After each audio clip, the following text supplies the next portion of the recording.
Dream school চ্যানেলে সবাইকে স্বাগতম। আজকের এই ভিডিওটি তৈরি করেছি সপ্তম শ্রেণীর শিক্ষার্থীদের জন্য।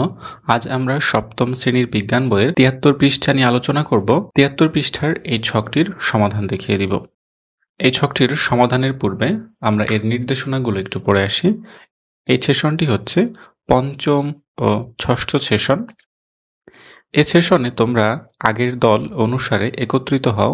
তোমাদের তৈরি বদ্ধ টেরোরিয়ামের কাছে গিয়ে ভালোভাবে পর্যবেক্ষণ করবে। প্রাপ্ত তথ্য ছক ২ এ দলে সবাই লিখে রাখো।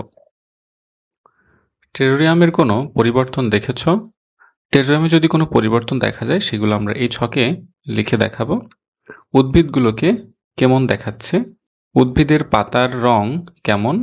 বদ্ধ টেরোরিয়ামে টিকে থাকার কারণ কি কি? টেরারিয়ামে কোনো পরিবর্তন দেখেছ? টেরারিয়ামে স্বচ্ছ কাচের চারপাশে জলীয় বাষ্প দেখা যাচ্ছে।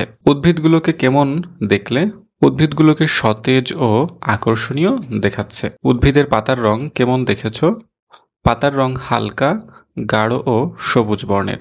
বদ্ধ টেরারিয়ামে উদ্ভিদ টিকে থাকার কারণ কি কি? সরাসরি সূর্যের আলো না থাকলেও আলোর ব্যবস্থা থাকে। পাতা ও কাণ্ড রসালো ধরনের এবং পরিবহন কলা অনুপস্থিত, তাই স্বল্প পরিমাণ পানিতে এরা বেঁচে থাকে। সুপ্রিয় শিক্ষার্থীরা, আজ আমরা ৭৩ পৃষ্ঠার এই ছকটি নিয়ে আলোচনা করলাম এবং এই ছকটির সমাধান দেখিয়ে দিলাম। আগামী পর্বে আমরা ৭৪ পৃষ্ঠার এই ছকটি নিয়ে আলোচনা করব এবং এই ছকটির সমাধান দেখিয়ে দিব।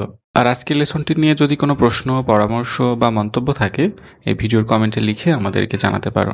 সামনে আমরা সপ্তম শ্রেণীর বিজ্ঞান বইয়ের আরও ভিডিও লেসন নিয়ে হাজির হব। আশা করছি তোমরা আমাদের চ্যানেলটি সাবস্ক্রাইব করে আমাদের সাথেই থাকবে।